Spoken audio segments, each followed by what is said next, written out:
Rebonjour à toutes et à tous, je suis en compagnie de Stéphane Bléton.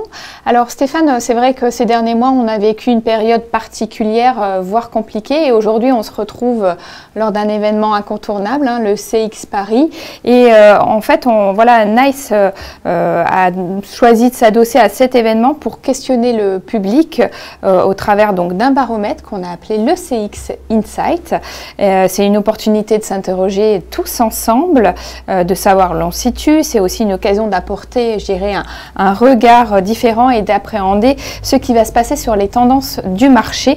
Et donc, durant ces 2 jours, nous allons présenter au public les résultats de ce baromètre sur lequel nous avons travaillé et qui découle des 4 grandes thématiques du programme. Donc, Stéphane, j'ai d'abord une première question. C'est la première thématique, c'est Best Innovation. Quels ont été les grands enjeux pour vous en termes d'innovation et qu'est-ce qui a été compliqué finalement vis-à-vis de vos clients durant cette période? Alors on est passé par les mêmes contraintes que nos clients, à savoir au 1er mars 2020, nous avons mis la totalité de nos sites en télétravail, donc 7000 employés au travers le monde qui sont passés en télétravail. Donc en termes d'innovation en interne, on a surtout innové et appris à travailler 100% distanciel.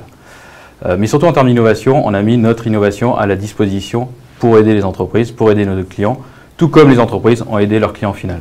Et donc, à titre d'exemple, nous avons fourni notre solution CXone Cloud à plusieurs de nos clients au travers le monde, de manière gratuite, pendant plusieurs mois. À titre informatif, c'est plusieurs dizaines de milliers de positions de centres d'appel qui ont été activées gratuitement pendant plusieurs mois et sont en quelques jours. Maintenant, de retour sur l'innovation, ce qu'on a constaté notamment sur le marché français, c'est un manque de flexibilité des infrastructures. Donc effectivement, les sociétés qui étaient déjà cloud ready, qui consommaient de l'applicatif en cloud, ont pu passer cette crise de manière avec moins d'heurts que ceux qui étaient avec des services on-premise et non flexibles. Vous dites même qu'on a gagné 15 ans. On a gagné, je dirais, sur les derniers mois, 15 ans d'innovation. Et ce que l'on voit, c'est que le cycle d'innovation continue à s'accélérer et va continuer à s'accélérer dans les prochains mois. D'accord. Alors justement, on a des premiers chiffres à commenter. On peut peut-être commencer à les regarder. Effectivement. Alors, premier chiffre. Hop, voilà. Alors, le premier chiffre ne souligne pas le manque d'anticipation des entreprises à gérer l'imprévu. Je pense que c'est complètement illusoire. Mais plutôt, encore une fois, le manque de flexibilité. Et aujourd'hui, dans la plupart des sondés qui ont répondu, 67%, qui est un chiffre relativement élevé, ont mis plus de 3 mois, donc minimum de 3 mois, pour pouvoir s'adapter et reprendre une activité commerciale ou industrielle pour pouvoir répondre aux consommateurs.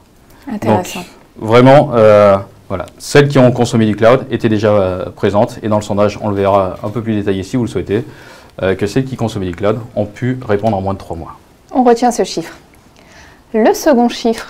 Le deuxième chiffre, le voici. Donc le deuxième chiffre est très intéressant et honnêtement, je pense qu'on n'aurait pas eu ce chiffre-là si on fait un flashback début de l'année 2020, avant la crise, où je pense que ce ratio aurait été beaucoup plus minimaliste. Pourquoi? Puisqu'on revoit au niveau du sondage de tendance, c'est que le télétravail et la flexibilité du temps de travail ont été un gros moteur d'innovation.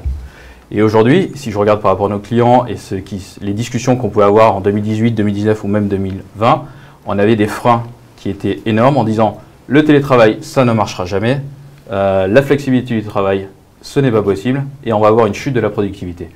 Et je suis assez satisfait de voir ce sondage parce qu'effectivement, les sociétés qui ont innové ont vu une vraie augmentation de leur productivité. Très bien, merci pour ces 2 chiffres. On aura l'occasion de voir l'intégralité, notamment des résultats après le CX Paris. Mais juste une dernière question. Ces résultats, ils préparent aussi l'avenir. À quoi il faut s'attendre justement en termes d'innovation? Alors en termes d'innovation, la question n'est plus de savoir si les sociétés vont passer dans le cloud, que ce soit un cloud privé, public, souverain ou autre. Ça n'a absolument aucune importance. C'est de savoir quand. Aujourd'hui, encore une fois, je me répète, mais les sociétés qui étaient déjà cloud ready ont pu passer la crise, sans trop de heurts. Donc c'est la première tendance. La deuxième tendance, notamment, vient au travers des assistants virtuels qui sont surgonflés à l'intelligence artificielle. Et je fais un petit peu un flashback par rapport à la présentation juste avant. On n'est plus là sur des simples bots qui n'ont pas démontré grand-chose, mais plutôt sur des assistants virtuels qui sont là pour aider le collaborateur, pas uniquement sur ses tâches au quotidien, mais plutôt aider sur la posture. Ce que l'on a vu dans les derniers mois et ce que l'on va voir s'accélérer, c'est comment aider le collaborateur pour qu'il ait la meilleure posture avec le consommateur. Il est toujours plus simple de discuter avec quelqu'un avec qui on s'entend, on a les mêmes affinités exactement, et c'est là-dessus qu'il y a une vraie accentuation et une vraie accélération du marché.